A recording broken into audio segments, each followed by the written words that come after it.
My custody evaluator rewrote his final report to the court during my divorce and my custody battle. This probably doesn't seem that unusual to you, but when I was going through the process, my attorney said, this particular evaluator never did this, and this isn't a common thing in most divorce cases. Once the report is issued, that's what sticks. But 2 months before the revised report showed up, I imagined it happening, not just once, but every single night as I was falling asleep, I would replay that scene over and over again in my mind.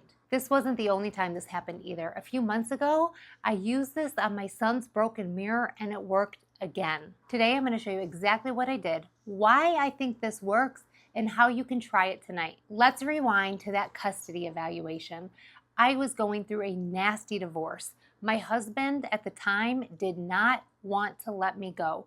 He was adamant that we were not getting divorced. We went through parental alienation and had to have a custody evaluation, which if you haven't gone through this before, I hope you never have to. It's highly stressful. You need a psychological evaluation, meetings with all these people, and it is so expensive. My ex and I each paid over $10,000, and that doesn't count all of the other attorney fees that have to do with the divorce.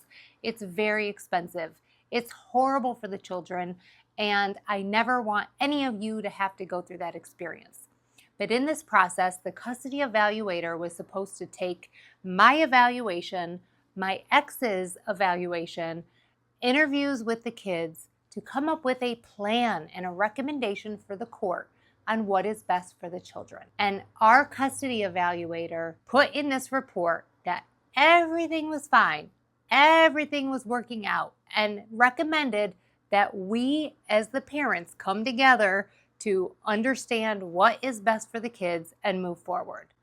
Well, no shit, Sherlock. I know that as the mother of these kids that we should work together to do this, but it wasn't working, and that is why we were in this guy's office. Of course we should come together and do what's best for the kids, but that wasn't going to happen because we could not agree on anything. No matter what I did, no matter what I said, no matter what I tried, my ex would not agree with me, and he was turning my children against me. So after all that money was spent, I relied on what I knew, my manifestation techniques, and I used Neville Goddard's revision technique to create a scene in my mind that I could visualize every single night as I was going to bed of the outcome that I wanted. So the scene that I replayed over and over again in my mind as I was falling asleep every single night was the custody evaluator's report giving us a fantastic solution that completely resolved our issue. And I literally visualized us sitting in court and the judge reading a report and me smiling and looking at my attorney and saying, thank you. And so when we showed up to court and this literally happened exactly as I had imagined it, I could not even believe it. My attorney looked at me and he's like, I can't believe this is happening. I have never in all of my experience seen this. And then when they put the report in my hand and I read through it, I was like, this is exactly what I needed and exactly what I wanted. In this situation, when the original report came out, both my ex and I couldn't believe what was in there. There were mistakes, there were things that neither one of us had said, and the recommendations were ridiculous. They absolutely said nothing. I couldn't believe that a person, a custody evaluator with as much experience as he had, would issue such a thing to the court. Absolutely useless.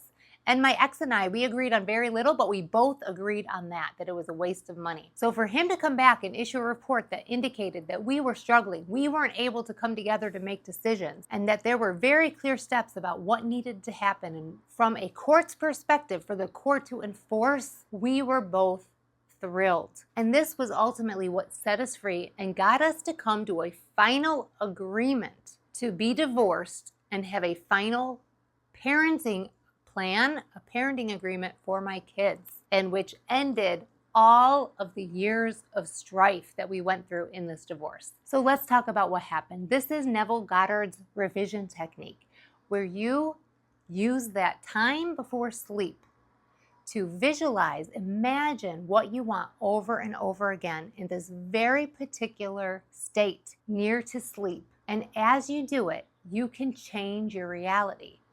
And when you do this to revise something that happened in the past, it works to change it. We experience time as linear, meaning 1 minute is here, the next minute is here, and time moves forward.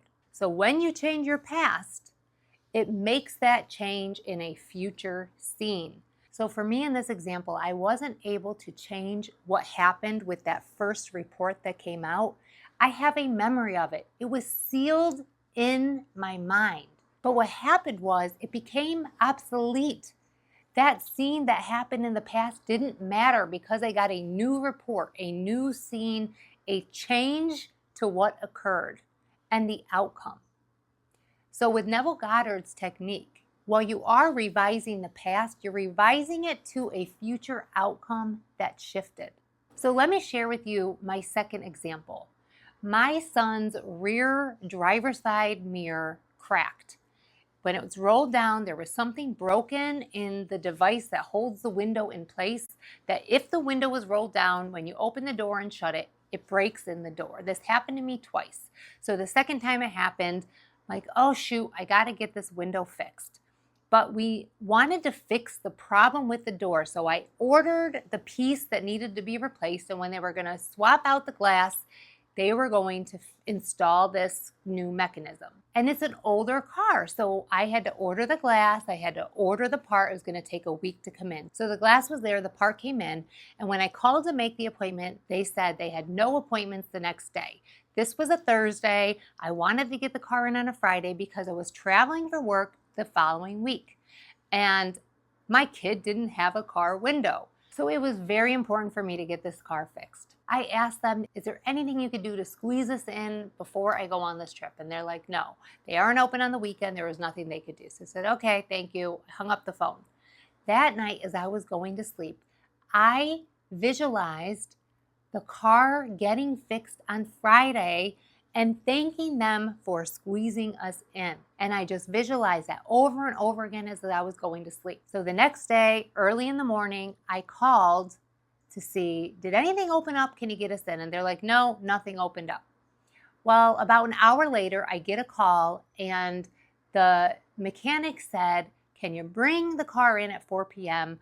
I have a mechanic who can do it today, but it has to be done before 5 o'clock because he has to do something with this kid in the evening. Like, yes, we will be there. Well, then it gets even better.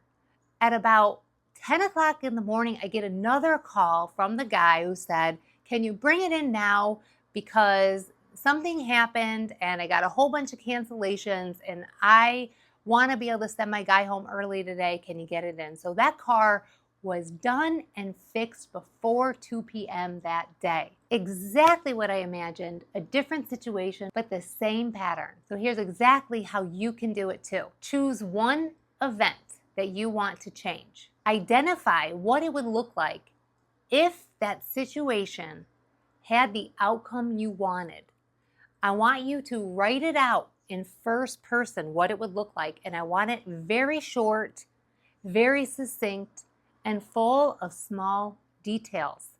And in the first person as if you are living that changed event.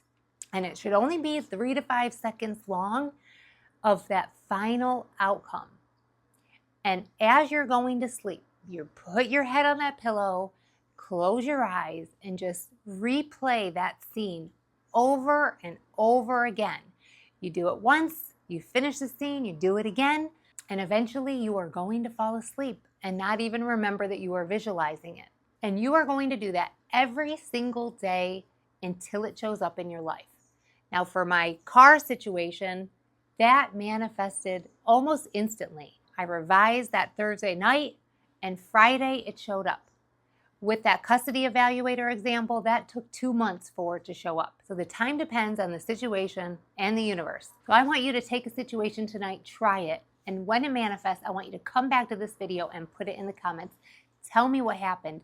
And if you have ever experienced something similar, I want you to put that in the comments too and share your experiences to help someone who's watching this video in the future know that it's possible. Also, if you haven't downloaded my free 1-minute mirror reset, this is another technique, another tool that you can use in your manifestation process, and you can grab that for free in my comments below and check that out. If you haven't got my video yet on 5 signs your manifestation is closer than you think, check that out. I think you'll really enjoy it. I hope you guys are doing well, and I'll catch you next time.